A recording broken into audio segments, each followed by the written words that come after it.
אני עושה סרטים שהם מגיעים לקהל רחב. זה היה אחד החלומות שלי, לנהל את רשת א'. לילד אתה יכול לקחת לו כל דבר, תשאיר לו את החלום, יגיע לאן שהוא צריך להגיע. נגזר היה לעשות את זה מנקודת מבט של אתיופי.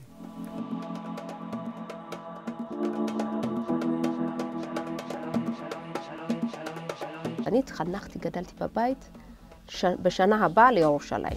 ירושלים היא הייתה בעצם חלק מהחיים שלנו.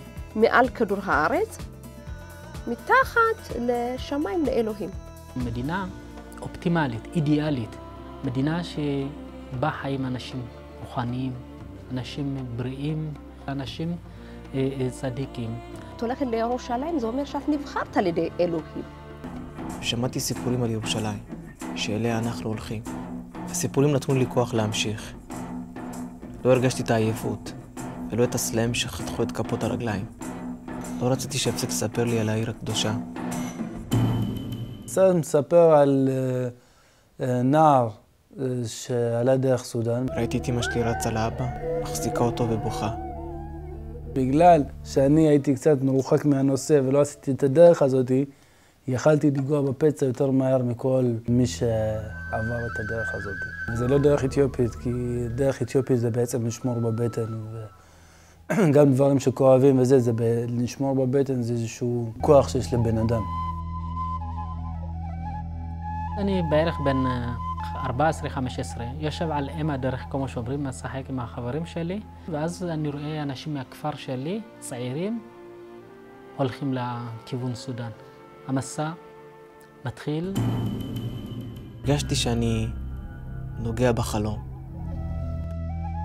אבא שלי והשכן ניסו להתנגד, אבל השודדים כיוונו עליהם את הרובים וציוו עליהם בכרוע ברך. 3 אחים שלי ועוד 4 דודים. אנחנו לא יודעים עד היום מה עלה בגורלם. קברנו את אבא והשכן בין השיחים והמשכנו במסע. כשהיינו בסודאן החיים לא היו קלים, לא היו פשוטים. אבל ברגעי קושי, כשאתה מרים את הראש, מסתכל למעלה, לשמיים, ואתה אומר לעצמך, למה אתה פה ולאן אתה צריך להגיע, זה היה נותן כוחות אחרים. ברגע שנחתנו את הקרקע, אני זוכר במעומעם את המבוגר, את האבא, שהם נשקו את האדמה. צגה זה שמחה ואושר. אמרו, בואי נקרא לך אושרה.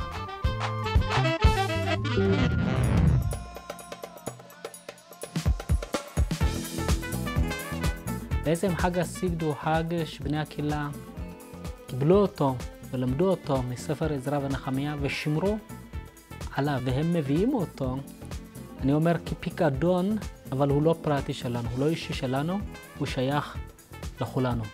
הגענו לאיזה חלום שציפו הרבה שנים, וזה התגשם. ואם זה לא היה מתגשם, היו ממשיכים לצפות לזה עוד הרבה שנים. מה שעשינו בסך הכל הוא חלום של כמעט כל יהודי שחי בגולה. אנחנו לא אורחים, אנחנו לא באנו לשנה, לשנתיים. אני 24 שנים בארץ, אני לא מתכוונת גם לעזוב. אז וואלה, הנה זה התגשם. מי שלא טוב לא יכול לחזור לאתיופיה או לחזור לאיפה שהוא בא. עם ישראל חי.